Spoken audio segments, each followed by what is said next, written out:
Major గ్రామ పంచాయతీని ఇంకా develop చేయాలంటే మండలి చేయండి. కానీ ఈ రెండు వర్గాలకు ఏంటంటే 13-14కు సంబంధించిన వార్డులను ప్రత్యేకం చేయొద్దని కోరుకుంటున్నాం. మేము ప్రత్యేక గ్రామం చేయొద్దు, ఒకటే గ్రామంగా బతికపల్లిని ఉంచాలని కోరుకుంటున్నాం. మా విజ్ఞప్తి, మాకు ఎలాంటి కొంచెం కూడా మమ్మల్ని ఎవరిని కూడా ప్రజల్ని అక్కడ ఏ విధంగా కూడా అడగకుండా ప్రజల ఎలాంటి కూడా తీసుకోకుండా ఈ విభజన కార్యక్రమాన్ని ముందుకు సాగించారు. మేము వద్దని ఇప్పుడు అడుగుతున్నాం. ఆవిట్లను విడదీసి 14 వార్డులకి వెళ్ళి మా 250 ఓట్లని విడదీస్తారు. 1.5 వార్డు కడమయాన్ని మా వాళ్ళ స్వార్థం కోసం ఉంచుకుంటారు. మాకు అక్కడ ఏ షాపు లేదు, ఏ దుకాణంలో ఏది లేదు. ఇది ఖచ్చితంగా చేసేది ఒక జీవన్ రెడ్డి షాపులలో తప్పించి వేరే మనుషులు కాదు. ఎమ్మెల్యే వాళ్ళ వర్గం వాళ్ళ చెందిన వాళ్ళు మాకు ఊరు కలిసి ఉండాలి. లేదంటే సగం చేయమనండి. 14 వార్డులో 50% చేయండి. అప్పుడు మేము దిగుతాం, పై నుంచి దిగుతాం. 15 మందికి ఎక్కిన మా పిల్లగాని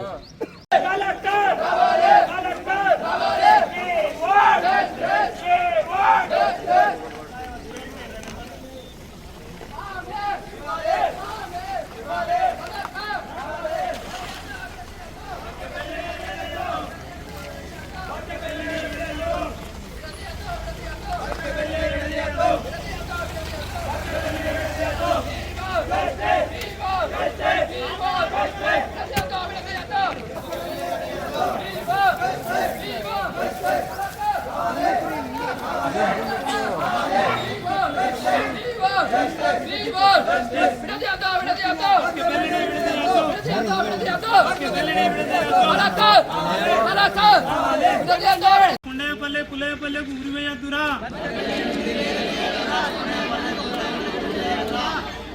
బతికపల్లిని ఒకటిగా ఉంచుకుందాం. మన ఆత్మగౌరవాన్ని కొంత పెంచుకుందాం. ఒకరి స్వార్థం కోసం 100 మంది ఆత్మగౌరవాన్ని బలి చేయాలా? ఏందయ్యా ఇది? నిన్నెవరు అడిగిరని విభజన చేస్తాను? ఏందయ్యా ఇది? నిన్నెవరు అడిగిరని విభజన చేస్తాను?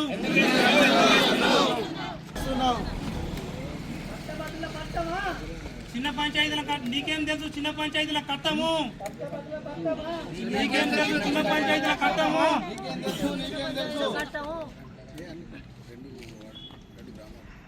బతుకునిచ్చిన బతికపల్లిని బాధ పెట్టకు. బతుకునిచ్చిన బతికపల్లిని బాధ పెట్టకు. బతుకునిచ్చిన బతికపల్లిని బాధ పెట్టకు. రాజకీయ స్వార్థం కోసం పచ్చని ఊళ్ళో చిచ్చు పెట్టకు.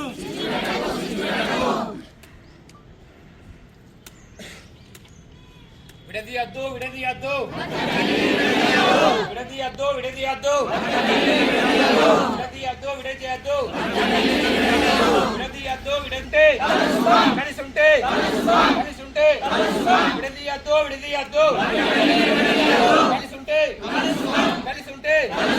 రఘునందన్ రెడ్డి, మాది బతికపల్లి. యాక్చువల్లీ ఏంటంటే బతికపల్లిలో 14 వార్డ్స్ ఉంటాయి. 14 వార్డ్స్ మొత్తం జనాభా వచ్చేసి 5600 దాకా ఉంటుంది. 13వ వార్డు 14వ వార్డులో కేవలం మున్నూరు కాపు సామాజిక వర్గం వల్లే ఉంటారు. ఆయనకు నచ్చక, ఆయనకు అనుకూలంగా లేదని చెప్పేసి అధికారాన్ని అడ్డుపెట్టుకొని ఎలాంటి గ్రామ సభ పెట్టకుండా, గ్రామ తీర్మానం చేయకుండా, మా దగ్గర నుంచి ఎవరు ప్రపోజల్స్ అసలు ఎవరు అడగలేదు గ్రామ పంచాయతీ ఏర్పాటు చేయమని చెప్పేసి.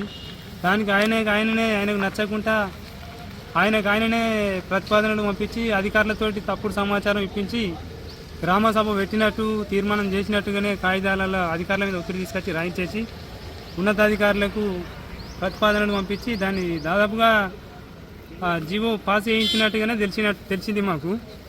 కానీ దీన్ని కేవలం ఆయన రాజకీయ స్వార్థం